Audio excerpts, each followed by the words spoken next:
அரசு இந்திய மக்கள் தொகை கணக்கெடுப்பு 2027ஆம் ஆண்டிற்கான திட்டத்திற்கு அதிகாரப்பூர்வ ஒப்புதலை மத்திய அரசிடமிருந்து பெறப்பட்டு இந்திய நாட்டின் 16வது மக்கள் தொகை கணக்கெடுக்கும் பணி துவங்கப்பட்டுள்ளது. அதன் துவக்கமாக வில்லியனூர் துணை மாவட்ட ஆட்சியர் தெற்கு அலுவலகம் மற்றும் வில்லியனூர் கூடுதல் மாவட்ட மக்கள் தொகை கணக்கெடுப்பு அலுவலர் ஒன்றிணைந்து மக்கள் தொகை கணக்கெடுப்பு பணியை அமைச்சர் நமச்சிவாயம் டிஜிட்டல் மொபைல் செயலின் மூலமாக அவரது குடும்பத்தின் விவரங்களை பதிவு செய்து மக்கள் தொகை கணக்கெடுப்பு பணியை துவக்கி வைத்தார்.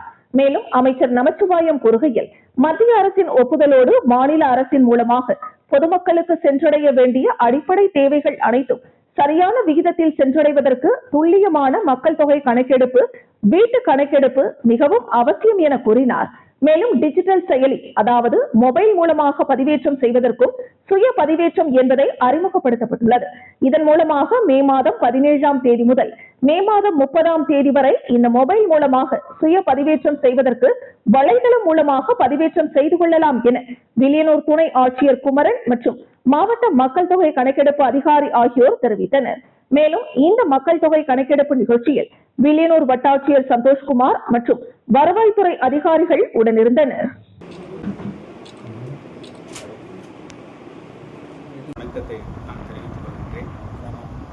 மாண்புமிகு பாரத பிரதமர் திரு நரேந்திர மோடி அவர்கள் நம்முடைய இந்திய நாடு முழுவதும் மக்கள் தொகை கணக்கெடுப்பை நடத்த வேண்டும் என்று பாராளுமன்றத்திலே அறிவித்து, அந்த அடிப்படையிலே இன்றைக்கு புதுவை மாநிலத்தில் மக்கள் தொகை கணக்கெடுப்பானது இன்றைக்கு நடைபெற்று வருகின்றது.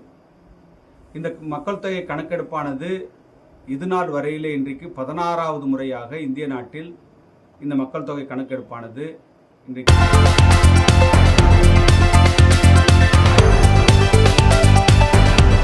இந்திய அரசு வழிகாட்டுதலின்படி மாநில அரசு வருவாய்த்துறை மற்றும் மக்கள் தொகை கணக்கெடுப்பு இயக்குநரகம் சார்பில் துவங்கப்பட்டுள்ள இந்திய நாட்டின் 16வது மக்கள் தொகை கணக்கெடுக்கும் பணி துவங்கப்பட்டுள்ளது. அதன் முன்னோட்டமாக வில்லியனூர் துணை ஆட்சியர் குமரன் தலைமையில் வட்டாட்சியர் சந்தோஷ்குமார் மற்றும் மாவட்ட மக்கள் தொகை கணக்கெடுப்பு அதிகாரி முன்னிலையில் ஊசுடு தொகுதி சட்டமன்ற உறுப்பினர் கார்த்திகேயன் துணை ஆட்சியர் அலுவலகத்திற்கு நேரடியாக வந்து அதிகாரிகள் முன்னிலையில் அரசு மூலமாக புதிதாக அறிமுகப்படுத்தப்பட்டுள்ள டிஜிட்டல் மக்கள் தொகை கணக்கெடுப்பு மொபைல் மூலமாக விவரங்களை பதிவேற்றம் செய்யும் வசதியின் மூலம் அவரது குடும்ப விவரங்களை பதிவு செய்து தொகுதிக்குட்பட்ட பகுதிகளுக்கு மக்கள் தொகை கணக்கெடுப்பு பணியில் ஈடுபடுகின்ற அதிகாரிகளுக்கு மக்கள் ஒத்துழைப்பு தந்து குடும்ப விவரங்கள், உறுப்பினர்களின் எண்ணிக்கை, வீட்டு விவரங்கள் அனைத்தையும் சரியான முறையில் பதிவேற்றம் செய்வதற்கு ஒத்துழைப்பு தர வேண்டும் என அவர் கேட்டுக்கொண்டார்.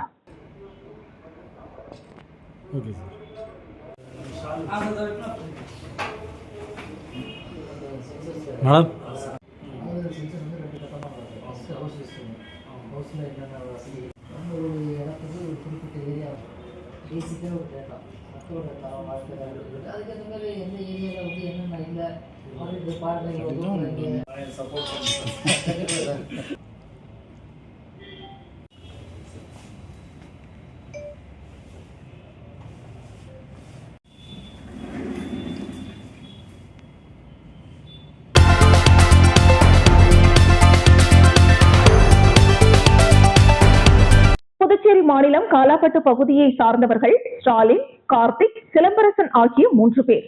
கார்த்திக் என்பவருக்கு உடல்நிலை சரியில்லாததால் புதுச்சேரியில் உள்ள மருத்துவமனைக்கு கொண்டு சென்றிருந்தனர். அப்பொழுது தமிழக பகுதியான கோட்டக்குப்பம் அடுத்த சின்ன முதலியார் சாவடி அருகே வந்து கொண்டிருந்த போது முன்னால் அதிவேகமாக வந்த அரசு சொகுசு பேருந்து ஒரு காரின் பின்புறம் மோதிய பிறகு காருக்கு முன்னே சென்ற இருசக்கர வாகனத்தின் மீது பலமாக மோதியது. இதில் மூவரும் 100 மீட்டர் வரை இழுத்து சென்று பேருந்திற்கு அடியில் மாட்டிக்கொண்டனர்.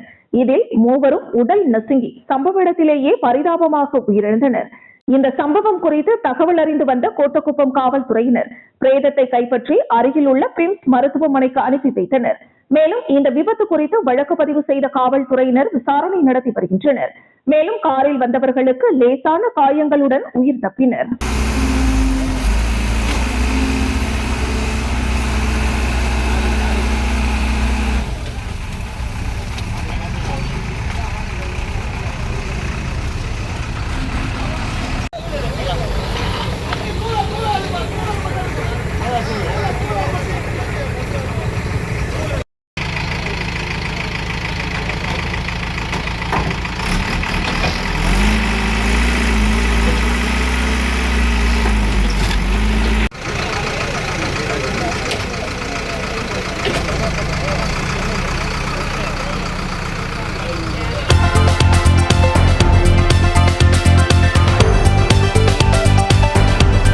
விழுப்புரம் மாவட்டம் மரக்காணம் தாலுகா கூனிமேடுகுப்பம் பகுதியைச் சேர்ந்தவர் கோவிந்தன் மகன் 37 வயதான சிவகுரு. பிரபல ரவுடியான இவர் மீது கொலை முயற்சி, வெடிகுண்டு வைத்திருத்தல், அடிதடி வழக்கு உள்ளிட்ட 5 வழக்குகள் உள்ளன. கூனிமேடு கடற்கரையில் நடந்த மாசிமக திருவிழாவில் சாமி ஊர்வலத்தில் சிவகுரு தரப்பினருக்கும் அதே பகுதியைச் சேர்ந்த ஒரு தரப்பினருக்கும் இடையே தகராறு ஏற்பட்டது. இது தொடர்பாக மரக்காணம் காவல்துறையினர் விசாரணை நடத்தி வந்தனர். நாளடைவில் கூனிமேடுகுப்பம் பகுதியைச் சேர்ந்த சிவகுரு தரப்பினருக்கும் அதே பகுதியை சேர்ந்த ஊர் தரப்பை சேர்ந்த இளைஞர்களுக்கும் இடையே அடிக்கடி பிரச்சனை ஏற்பட்டு வந்தது. இரு தரப்பினரையும் அழைத்து மரக்காணம் காவல்துறையினர் எச்சரித்து வந்தனர். இந்த நிலையில் நேற்று இரவு கோட்டக்குப்பம் காவல் நிலைய எல்லைக்குட்பட்ட கீழ்புத்துப்பட்டு அடுத்த கங்கை நகர் பகுதியில் உள்ள அடர்ந்த காட்டு பகுதியில் சிவகுரு, இலங்கை அகதிகள் முகாமை சேர்ந்த மாதேஸ்வரன், புதுக்குப்பத்தை சேர்ந்த சரவணன் ஆகிய 3 பேரும் மது அருந்திக் கொண்டிருந்தனர். அப்போது காட்டு வழியாக வந்த ஒரு கும்பல் கண்ணிமைக்கும் நேரத்தில் சிவகுருவை சரமாரியாக வெட்டியது. இதில் துடிக்க துடிக்க சரிந்த சிவகுருவை அந்த கும்பல் விடாமல் உடல் முழுக்க வெட்டியதில் சம்பவ இடத்திலேயே சிவகுரு துடிதுடித்து இறந்து போனார். உடன் மது குடித்த இலங்கை அகதி மாதேஸ்வரன் மற்றும் சரவணன் ஆகியோர் அங்கிருந்து தப்பித்து ஓடிவிட்டனர். தகவல் அறிந்து சம்பவ இடத்திற்கு வந்த கோட்டக்குப்பம் காவல்துறை ஆய்வாளர் விஸ்வநாதன், உதவி ஆய்வாளர் நவநீத கிருஷ்ணன் மற்றும் காவல்துறையினர் உடலை மீட்டு கணபதி செட்டிக்குளம் பகுதியில் உள்ள தனியார் மருத்துவமனையில் சவக்கிடங்கில் சிவகுரு உடலை வைத்தனர். சம்பவ இடத்திற்கு கோட்டக்குப்பம் துணை காவல் கண்காணிப்பாளர் ரூபன்குமார் சென்று விசாரணை நடத்தி வருகிறார். முதற்கட்ட விசாரணையில் மாசிமக தீர்த்தவாரியில் நடைபெற்ற தகராறில் சிவகுருவை எதிர்த்தரப்பினர் சேர்ந்த நபர்கள் கொலை செய்திருக்கலாம் என்ற கோணத்தில் விசாரணை நடத்தி வருகின்றனர். கூனிமேடுகுப்பம் பகுதியைச் சேர்ந்த மீனவர் வெட்டி கொலை செய்யப்பட்ட சம்பவம் அப்பகுதியில் பதற்றத்தை ஏற்படுத்தியுள்ளது. மேலும் அங்கு காவல்துறையினர் குவிக்கப்பட்டுள்ளனர். கொலை செய்யப்பட்ட சிவகுருவிற்கு ஒரு மனைவி, 2 பிள்ளைகள் உள்ளது குறிப்பிடத்தக்கது.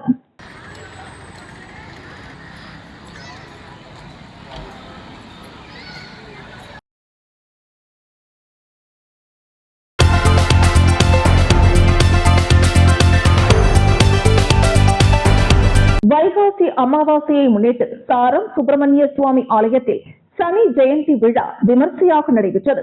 புதுச்சேரி முதலமைச்சர் ரங்கசாமி உபயத்தில் நடைபெற்ற இந்த விழாவில் சனி பகவானுக்கு சிறப்பு அபிஷேகம் செய்யப்பட்டதுடன் பக்தர்களுக்கு அன்னதானமும் வழங்கப்பட்டது.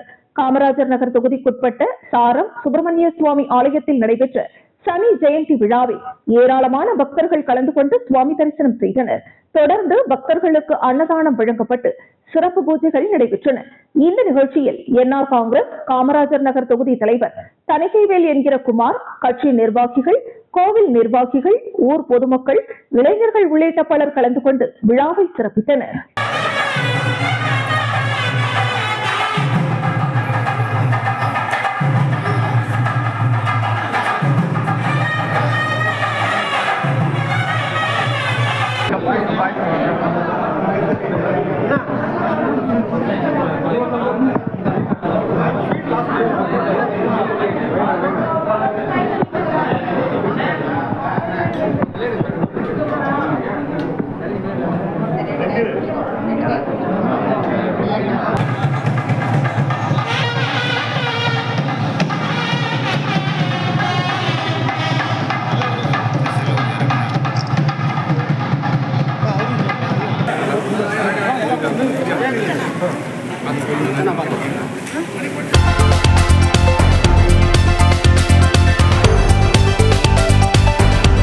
புதுச்சேரியில் செய்தியாளர்களுக்கு பேட்டியளித்த முன்னாள் முதலமைச்சர் நாராயணசாமி, புதுச்சேரியில் முதல்வர், 2 அமைச்சர்கள் பதவியேற்றுள்ளனர்.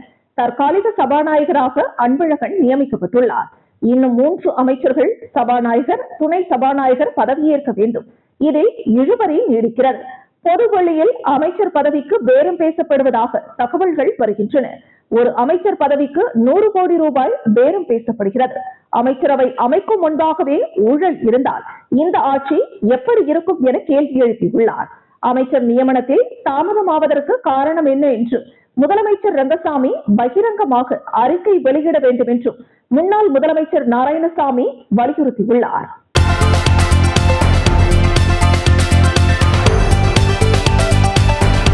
இந்திய அரசின் மக்கள் தொகை கணக்கெடுப்பு 2027 பணிகள் புதுச்சேரி மாநிலத்தில் தொடங்கியது. வரும் ஜூன் 1ஆம் தேதி முதல் 30ஆம் தேதி வரை கணக்காளர் நேரடியாக வந்து கணக்கெடுப்பு நடத்த உள்ள நிலையில் பொதுமக்கள் தாங்களாகவே முன்வந்து இணையதளத்தில் தகவல்களை பதிவேற்றம் செய்யும் சுய கணக்கெடுப்பு முறையை துணைநிலை ஆளுநர் கைலாஷ்நாதன் தொடங்கி வைத்தார். இந்த நிகழ்ச்சியில் மக்கள் தொகை கணக்கெடுப்பு திட்டத்தின் இயக்குனர் சுந்தரேஷ் பாபு, கூடுதல் மாவட்ட ஆட்சியர் சுதாகர் மற்றும் இணை இயக்குனர் புவனேஸ்வரி உள்ளிட்ட அதிகாரிகள் உடனிருந்தனர்.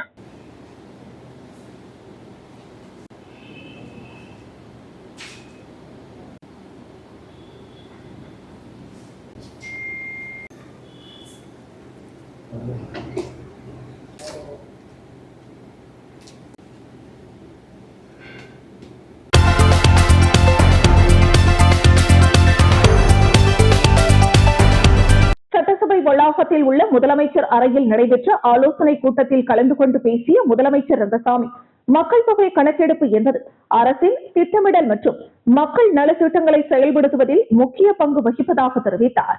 மேலும் கணக்கெடுப்பு அதிகாரிகளுக்கு பொதுமக்கள் முழு ஒத்துழைப்பு வழங்க வேண்டும் என்றும், குடும்ப உறுப்பினர்கள் கல்வி, வேலைவாய்ப்பு, வசிப்பிடம் உள்ளிட்ட அனைத்து விவரங்களையும் முழுமையாக தெரிவிக்க வேண்டும் என்றும் கேட்டுக்கொண்டார். இந்த கணக்கெடுப்பின் மூலம் அரசின் பல்வேறு நலத்திட்டங்கள் சரியான பயனாளிகளுக்கு சென்றடைய உதவும் என்பதால் பொதுமக்கள் இதனை பொறுப்புணர்வுடன் அணுக வேண்டும் என முதலமைச்சர் ரங்கசாமி தெரிவித்தார்.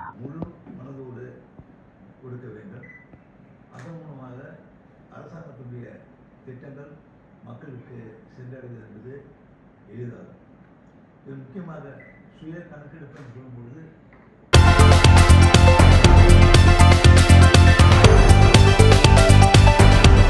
தமிழக சட்டசபையில் சனாதனம் குறித்து எதிர்க்கட்சித் தலைவர் பேசிய கருத்து நாகரிகமற்ற செயல் என புதுச்சேரி பாஜக நகர மாவட்ட தலைவர் சக்தி கிருஷ்ணராஜ் வேதனை தெரிவித்துள்ளார்.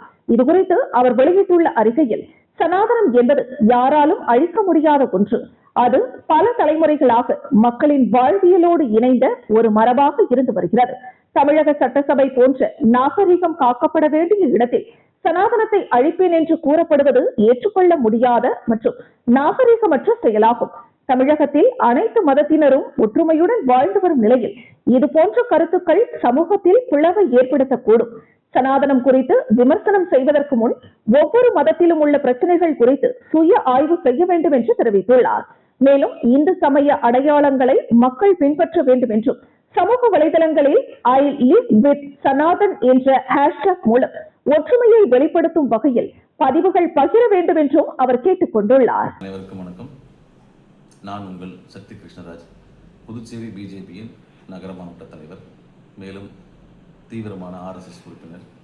ஆனால் இந்த காணொலியில் இந்த விஷயங்கள் பற்றிக்காக நான் பேச விரும்பல. நான் ஒரு இந்தியன், மேலும் நான் ஒரு இந்து. சமீப காலமாக நமது தமிழ்நாட்டின் எதிர்க்கட்சி தலைவர் திமுகவை சேர்ந்த திரு உதயநிதி ஸ்டாலின் அவர்கள் பதவியேற்கும் போது ஒரு சின்ன விஷயம் ஒன்று சொன்னார். அவர் சனாதனத்தை அழிக்க போகிறாராம்.